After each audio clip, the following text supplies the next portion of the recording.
আমি আজকের এই প্রাক বাজেট আলোচনায় কওমি মাদ্রাসা আলিয়া মাদ্রাসার দিকে দৃষ্টি দেওয়ার জন্য সরকারের প্রতি দাবি জানাব। দরিদ্র শিক্ষার্থীদের জন্য কওমি এবং আলিয়া উপবৃত্তি চালু করার প্রস্তাব করছি।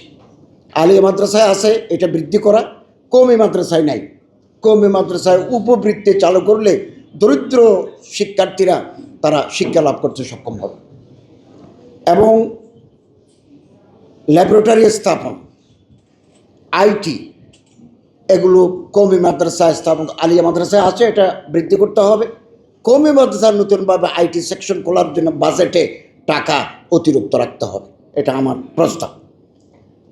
এবং আলিয়া মাদ্রাসাগুলোর ভৌত অবকাঠামো উন্নয়ন জন্য আলাদাভাবে টাকা রাখতে হবে। একটা জিনিস আপনাদের মাধ্যমে আমি জানাতে চাই, আমরা বহুদিন যাবো ইবতেদায়ী মাদ্রাসার জন্য আমরা আন্দোলন করে আসছি। এটাকে জাতীয়করণ করা হয় নাই। ৭,৪৫১টি ইবতেদায়ী মাদ্রাসা আছে পুরো বাংলাদেশে, মাত্র ১,৫১৯টা অনুদান পায়। অনুদান কি জানেন? প্রধান শিক্ষক পায় ৫,০০০ টাকা মাসে, আর একজন শিক্ষক পায় ৩,০০০ টাকা, এটা অনুদান। আরও অনেক প্রতিষ্ঠান কিছু পায় না। আমাদের সরকারের সময়, অন্তর্বর্তীকালীন সরকার সহ আমরা একটা ইনিশিয়েটিভ নিয়েছি, বর্তমান গভর্নমেন্ট সেটাকে ফলো করছেন।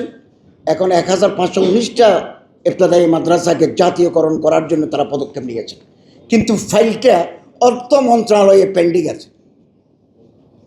আমি ১.৫ বছর সরকার পরিচালনার অংশীদার ছিলাম। আমলাতন্ত্রের যে জটিলতা, ব্যুরোক্রেটিক এই যে জটিলতা, আপনি দেশের কোনো কাজ করতে পারবেন। আপনি ফাইল স্বাক্ষর করে দিলেন, আমি উপদেষ্টা হিসাবে, মন্ত্রী হিসাবে ফাইল স্বাক্ষর করে দিলাম, একবার ফাইল আপ হয় আর একবার ডাউন হয়। এই আপ ডাউনে বছর পার। এই টেবিল থেকে এই টেবিলে, আমার টেবিল থেকে আমার সচিব ওখানে, এখান থেকে ওখানে যেতে 15 দিন লাগে। এই যে সাবেক রাষ্ট্রদূত জনাব গোলাম মসিদ সাহেব বললেন, মুসাদ্দেক বিল্লাহ আল মাদানী সাহেবও বললেন যে শরিয়া আইন লাগবে, 100% সত্য কথা। একটা কল্যাণ রাষ্ট্র বেসড অন শরিয়া ল, কিন্তু শরিয়া ল বর্তমান ব্যুরোক্রেসি থেকে আপনি পারবেন? আপনার লোক তৈরি করতে হবে, রেজাল্ট তৈরি করতে হবে। এর জন্য আমাদের লং টার্ম প্রজেক্ট দরকার। আপনি সচিব, আমি তো মন্ত্রণালয় চালানোর সময় একজন জয়েন্ট সেক্রেটারি, একজন উপসচিব চাইছি, পাই নাই। কোনো না কোনো দলের সাথে শরিয়া আইন বুঝে, শরিয়া আইন চায় এরকম সচিব, উপসচিব আপনি কোথায় পাবেন? এর জন্য আমাদের এগুলো তৈরি করতে হবে, লং টার্ম প্রজেক্ট। আগামীকালেই সংসদে মেজরিটি পাবো এটা নয়, এটা আরও হোক না, সময় যাক। এখন আমাদের একজন আছে, 5 বছর পরে হয়তো আরও 30 জন হবে, আরও 5 বছর পরে প্রধান বিরোধী দল, আরও 20 বছর পরে মূল দল হতে পারে না। লং টার্ম প্রজেক্ট নিয়ে আমাদের অগ্রসর হতে হবে।